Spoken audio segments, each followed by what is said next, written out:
has changed the map, not the mountain.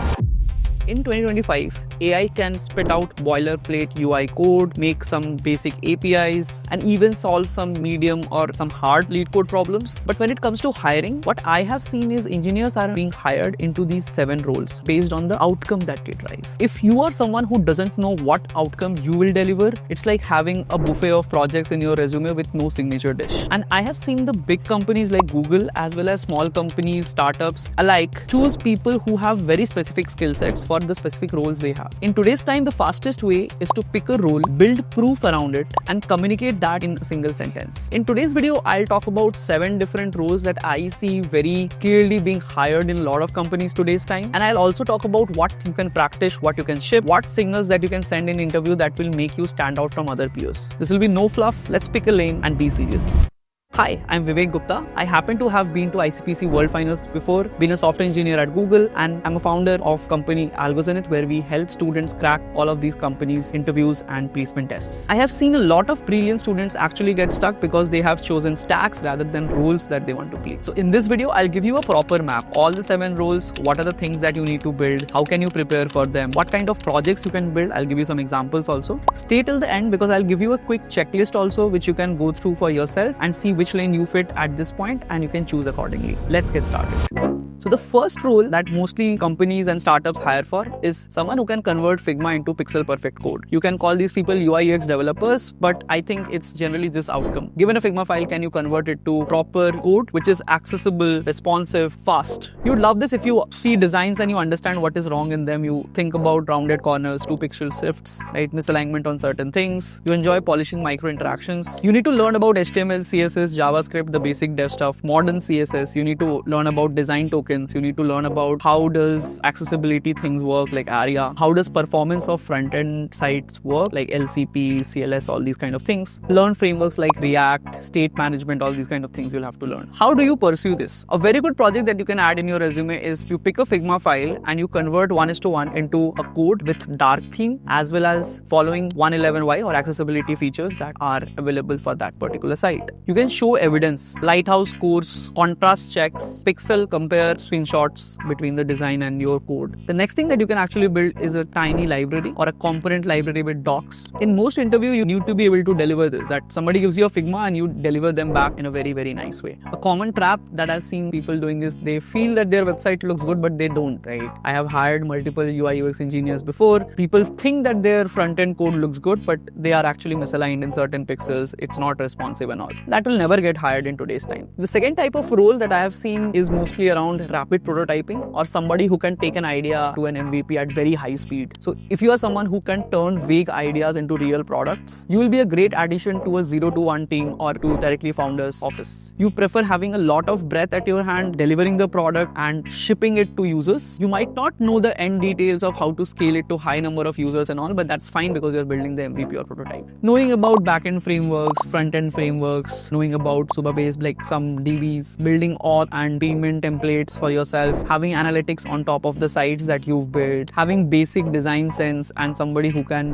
glue together the APIs that are there for certain things to make it work. These are the core skills that will be required for this. If you want to pursue this, what can you do? Number 1, create a personal MVP kit. Like you can build a small project which has auth, DB, UI, email, payments, all these things pre-built. So next time you need to use these things, you can just copy paste these modules and start with there. Ship 3 tiny products quickly, landing page, sign up and a killer feature in any particular website. Then track users and the feedbacks that you're getting in that. You should be very high speed executional, which means if somebody gives you a problem statement, you should be able to build the prototype in 48 hours. If you can do that, believe me, there are a lot of companies which are willing to hire you. A very common trap in this, like you have endless projects, endless ideas, you have started them, but you have never delivered the working URL on which you have made it live, or your products has never been used by any user. You should be able to quickly data model in an interview. You should be able to take the trade-offs that might be required for certain kind of APIs and demo the product very, very quickly. That's what interview signals for this particular role would look like. Next is the distributed backend engineer, somebody who understands scale and reliability. You are someone who can design code bases which will scale very well. They are built for growth. Huge caches, shards, consistency, all these things is something you like to play with.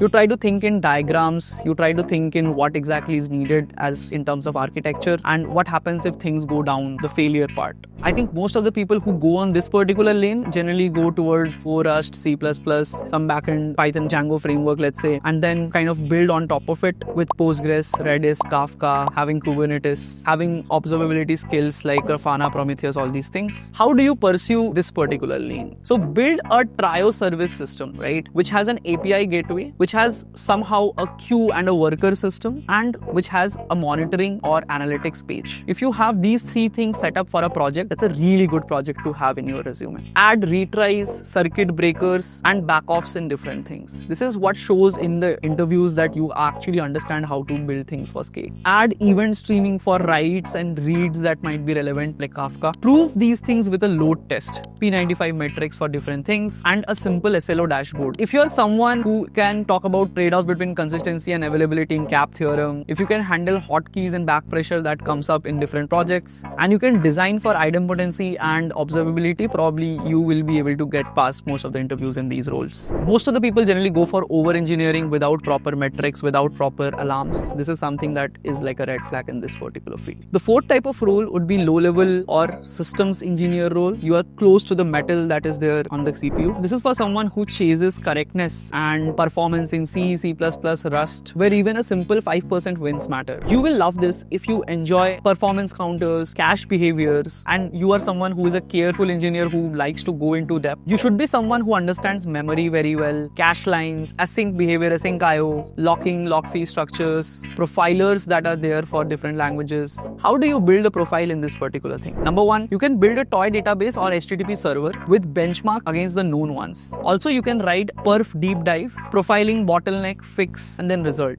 with reproducible scripts. If you write these things, you will eventually showcase yourself to be very in-depth about the final understanding of how codes are running. You should be able to explain in interviews why your system choices actually wins in real hardware. If you are someone who can do it, I think you are great for this particular role. But if you are someone who just writes clever code which has no reproducibility or has no reality with benchmark, you will be flagged as a red flag in this. The fifth is the model engineer or the train, fine-tune, and evaluate person. If you are someone who makes models learn, the data curation, training loops, designing the pipelines, and rigorous evaluations of the models, then probably this is the lane that you pick. You should be someone who enjoys doing experiments, seeing metrics, and reading a lot of research papers. The core skills that you'll have to learn in this is essentially PyTorch, data pipelines, LoRa or QLoRa, evaluation harness, prompt and quality metrics, different kind of things, right? How do you want to pursue this? Choose a narrow domain, curate a clean data set that dedupes different things, maybe take an existing model and fine-tune on your particular niche, and build an eval dashboard that can be up and others can also maybe contribute to that. If you're someone who is building this, it tells the interviewer or the company that you have complete understanding of the pipeline. If you're someone who just chases larger models without clean data or better evals, probably you are going to be marked as a red flag in this particular lane. But I guess if you have clear understanding, still you'll get a lot of chances in the industry. Next is the AI delivery engineer, which is a little different from the last one. The last one relates to models, training them, fine-tuning them, and building evals on top of it. This one is someone who basically delivers it to the user. So you talk about in production, how does AI has been behaving in terms of latency, throughput, stability, and money. You like to squeeze out inefficiencies out of programs. The core skills that are required in this is generally talking about caching, optimizing different flows, batching, streaming, auto-scaling, tracing, building SLOs on top of AI models. If you want to be in this particular role,